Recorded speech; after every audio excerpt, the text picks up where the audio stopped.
He's done it.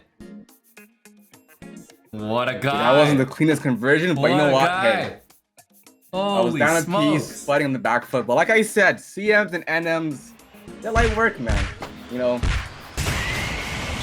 Rehab Salty just built different. Oh yeah. Nobody wants to be next right now. You're winning in all kinds of ways. Queen trades, endgame, attacks, sacrifices, a little bit of every little sprinkle of this, little sprinkle of that. Holy shit, Queen G3 is such a good tier move. 1 sub for 10 months. Thank you so much. Appreciate it. Queen G3 is such a good move. Like, how do you fucking see that? It's Rehab, bro. I decided to completely rehabilitate one of my viewers' chess repertoire. Over a 1-week period, I got into the nitty-gritty, got used to what he was currently playing, sent him some suggestions for some new openings to play, and after 1 week's time, checked back in with him to see how he did. So in today's episode, you're really gonna get an idea about where he started, what openings he's playing, what kind of a player he is, loves to attack, sacrifice, and a lot of his openings, he's just getting bad positions to start off. So that's what today's episode is all about, but throughout this short mini series, you'll also see him try out some brand new openings for the first time, as well as check in on his final progress and see how he did after 1 week. Sure, there's a few people there that recognize me. Yeah, I was gonna say the idea to do it with you is because I think people, they know who you are. They might know you from your recent tough loss to Valentinian on YouTube. That's right. That was a painful one to live down. High stakes, yeah. That's right. But this is salty. For the people in chat, I also want to just add a little command here. Maybe you can tell people like a little 10-second blurb about yourself. But you stream as well, so I wanted to add your link in the chat here. So I'm just gonna put a command up. Sure thing. So basically, my chess in a nutshell is just sack first, think later. If I have to put it in a quick terminology, Yeah. I put the W in dubious. I like that. That's a good, that could go on the dating apps. That's a nice little bio. Yeah, sure. All right. Twitch.tv/saltyclown. Let's add that to the title. ! Salty.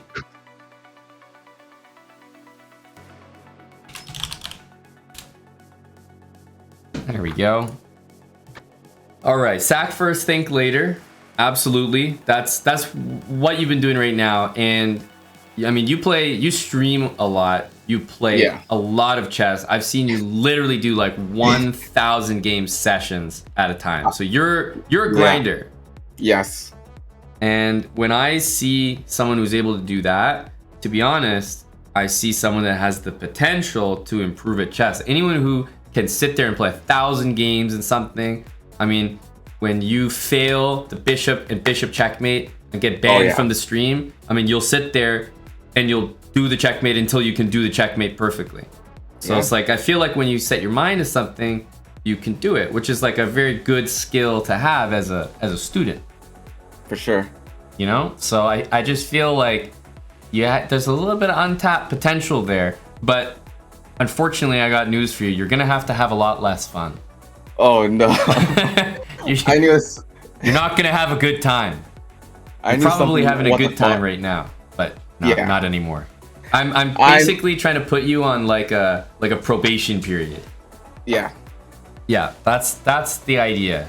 And basically right now, I mean, you were linking me a few things. Could I bring up that website to look at? Because I want to give people an idea, like what you currently play, like what your style is. A lot of people might be familiar with you, but I want to set the stage for like, what your style is currently in chess. For sure. All right, perfect. There we go. Okay, so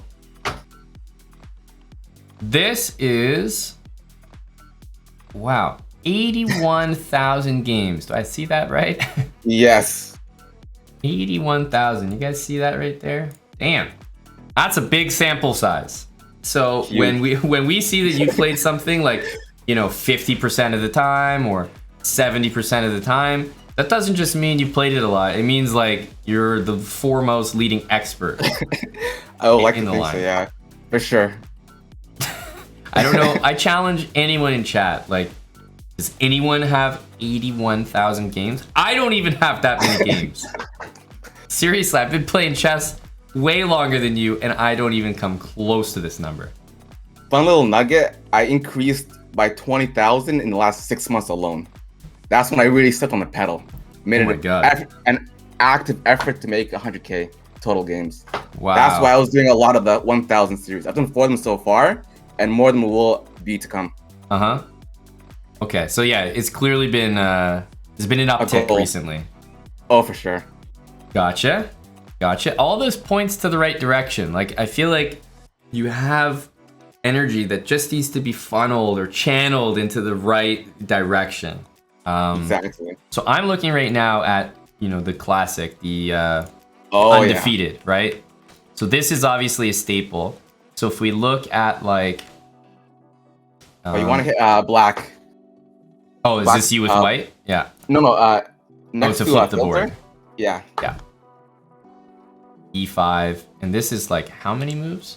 Yeah, E5, 11,400 games. That's pawn to E5, right? Yeah. I discovered the England Gambit when I was 1,300, and we can actually go back and click on filters when you go to the line, and it'll show you every game I ever played. But yeah, go on and show the line. Yeah. So E5 takes knight C6. We're still at like 6,000 games. Yeah. Right. To say I'm a diehard England player is a massive understatement. Let's see how many times you've gotten the checkmate.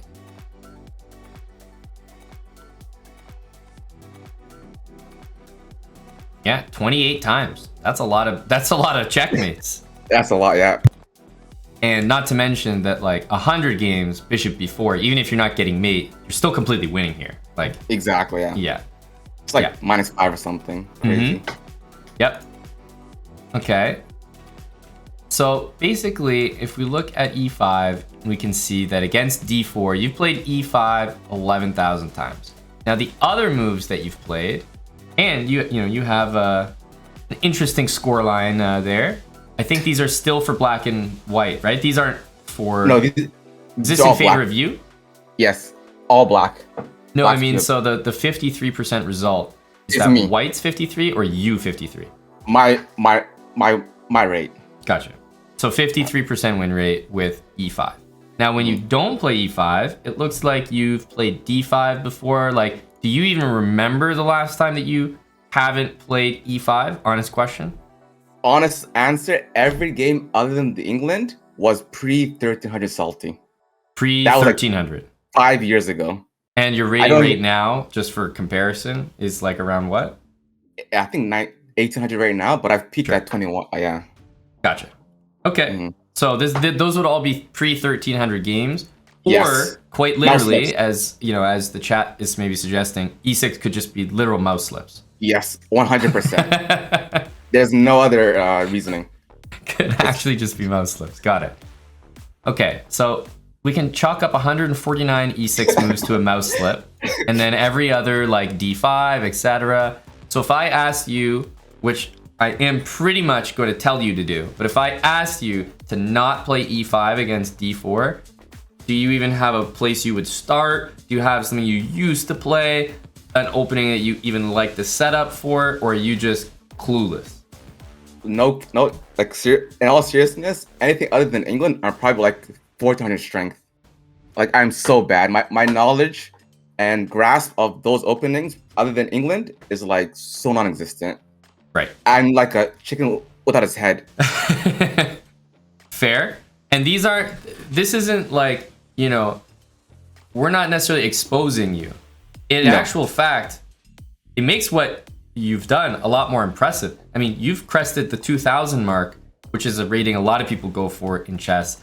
And you've done it by specializing in a couple very, very unique openings. Exactly. I'm sort of making the point that and you are an ambitious guy, you kind of want to go past that, but it might be hard to go past that level with what you've got. However, to get to where you're at right now with the tools, I think is still very impressive. Thank you. So what I'm doing is I'm kind of stripping you down. I'm taking all your tools away, and we're gonna build you back from the ground up. So the first thing about Salty is he's gonna be on a probation ban from E5. So against D4, let's just say for a week, we're gonna put you on an E5 ban. No E5. You're not allowed to respond to D4 with E5. It's gonna hurt, but I'll bite the bullet. Okay, so that's our first rule. Mm-hmm. Yeah. Now, against E4, right? That's a whole other story. And we can clearly see from the games and the amount of times you've played each different thing. Is it fair to say that much like E5 is your reply to D4, that D5 is your reply to E4? Yes. And like, let's just play out what I guess is maybe the main line or position that you seem to get in almost every game. Is it more or less this? Yes. Takes. And then they'll take all the pawns, and they might go like, what, knight F3, knight F6, D4 I'm imagining makes sense, and you kind of go bishop F5. Okay, white could go anything. C3 seems common, queen C7, and basically, your plan is to long castle. Exactly, and just launch an all attack. Like whatever sticks on the wall. Right. So pawn H5, knight G4. If someone attacks your piece, they're not really attacking your piece because you're going to leave it there, Exactly. Okay. So against D4, we have a clear repertoire where you're honestly planning and comfortable sacking your queen every single time you play the opening. And then here we have a repertoire against E4 where you sack a pawn on move 2 and you're ready to sack pieces by move 10. And it's all about the king, right? You're headhunting. Exactly. Okay. All offense, no defense. Mm-hmm. And if we do the exact same thing where we sort of back up and I say, okay, let's say that you didn't know or you weren't allowed to play the move D5 if it didn't exist. What are all these other moves? Are these also pre-1300? Have you ever played other moves against E4? Well, what's the lay of the land here? It took me actually a while to discover D5, so I think every move other than that was like pre-1600 Salty. And if I have played them afterwards, again, 100% mouse slip. Right. Like, I'm looking actually, I see you play D6 79 times, 100% mouse slip. There's no way. Exactly. No way you're playing D6. Oh yeah. But you have some numbers behind E6 and E5. Like, is the French something you remember playing a little bit of? Fun fact: my first 2 openings I legitimately learned as a new player up until around 1200 was French as black and Queen's Gambit as white. So I was originally a D4 player. I would play the London and I would play the Queen's Gambit. Okay, so you were a London player before the London was cool. Exactly. Okay, gotcha. So there's maybe something to lean on there in terms of other openings that you're more familiar with, like the French. I see a lot of E5, and I mean a lot as in, it's your 3rd most played move. Is this an opening you remember playing? It looks like, is this for the Stafford? If I had to... it's a mix of both. It's a mix of both the Stafford and also just me playing classical E4, E5 opening when I first started playing chess. Yeah. Until a certain point when I realized I can't play theory to save my life. Yep. Anytime that you play knight F6 and they take on E5, I mean, yeah, you've played some other games 6 times in your entire life, some other moves, but you're a knight C6, you're ready for the Stafford Gambit. Oh, so yeah, for sure. Once again, kind of in your wheelhouse of openings, gambits, sacrifices, aggressive positions, and lots of open lines to attack. Exactly.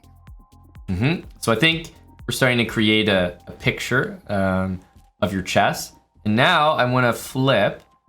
So if I go white here, does this flip us now to your white repertoire? Exactly. Yeah. Yeah. So as you said, D4 second most played, And obviously after that, you know, any moves, you'll mess around with everything. Of course, we're all just messing around online. You might try something once or twice, but the point is D4, as you said, you used to play, so you have some experience there. But look, 37,000 games. You're clearly an E4 guy. Yeah. Let's see what you do against some of the main openings. For example, C5, D4, and I think I mean, it's not even close. It's overwhelming. 5,000 games. It is a Mora, you know, match made in heaven, if you ask me. Exactly. Yeah, this not only fits your style, but it has such a good reputation, even among strong players, that, you know, someone might look at your queen sack line and be like, that guy's just messing around, but they couldn't say the same thing about this. Exactly. Now, that being said, I'm sure there's room to, you know, shoe shine this opening a little bit. But the point is that I don't think it needs to disappear. Like, the Mora is a great opening. There's nothing wrong with the Mora. And, you know, to be honest, it causes a lot of stronger players trouble to face it, because it's like, why would I want to hand a guy like Salty, who's notorious in these parts for aggressive positions, why would I want to hand him his bread and butter? Exactly. So this is fine. So against C5, I mean, you can tell me and us, are you when you get the Mora, I mean, you're always optimistic, right? Like that's your 100%. Stuff. Yeah. Regardless of my opponent's rating, if I get the England queen sack or the Mora as white, I'm feeling elated. Gotcha. Oh, let's put an underscore. You got the underscore on Twitch, don't you? It's chess.com. That's the same. Hey, well, someone's getting a lot of follows. Let's throw the underscore in there. One little nugget to get people wrapped around about my chess is like I notoriously hate endgames. Like, if you click on overview in a bit, it'll show you the average moves I play per game. It's like 34, no matter the opening. And that's because that's when the endgame starts to really trickle in, right? So if by then I don't win the game, I'm like screwed. That's my threshold. Perfect. That does give a pretty good idea. It's like you're kind of all in for the attack, and like if the attack starts to fail, or God forbid the queens get traded, it's like, okay, what am I doing now? I'm dead, yeah. Fish out of water, that's a good way to put it. My pawns are crippled, I'm down 2 pieces. King's completely naked. Yeah, I'm just dead. Okay, so that's C5. Feeling pretty good about C5. What about another really popular opening? Let's say C6, Caro-Kann. How are we handling this one? It looks like a bit of a mix here. Is this one more like up in the air for you? It has been until recently I discovered this F3 pawn sack line. And that has now been a namesake, but it was only that way for like less than a year. So, I mean, if we're looking at your scores here in this line, you have an overwhelming score in knight C3. I used to play that, but I completely stopped. Now it's straight up D4 and then C3 if they take. Actually, no. Yes. It is knight C3, D4, and then C3. Yeah, D5 and then C3. And then C3. You mean F3 or? No, D4. Yeah. After D5, and then when they take on E4, then F3. Oh, gotcha. Then, yeah. This is very recent, then, I guess. Yes, it's very, very recent. I only discovered it like 8 months ago, and it's been my favorite line, my favorite pet line. Before that, it was a Panov. That was my pet line. So, against and this is not complete nonsense or anything. Like, this can definitely be made to work. I will say, just looking at some of your stats, clearly you've had a period where you played the 2 knights, Caro-Kann, and your scores are surprised, like they're very good here. I don't know if you know that.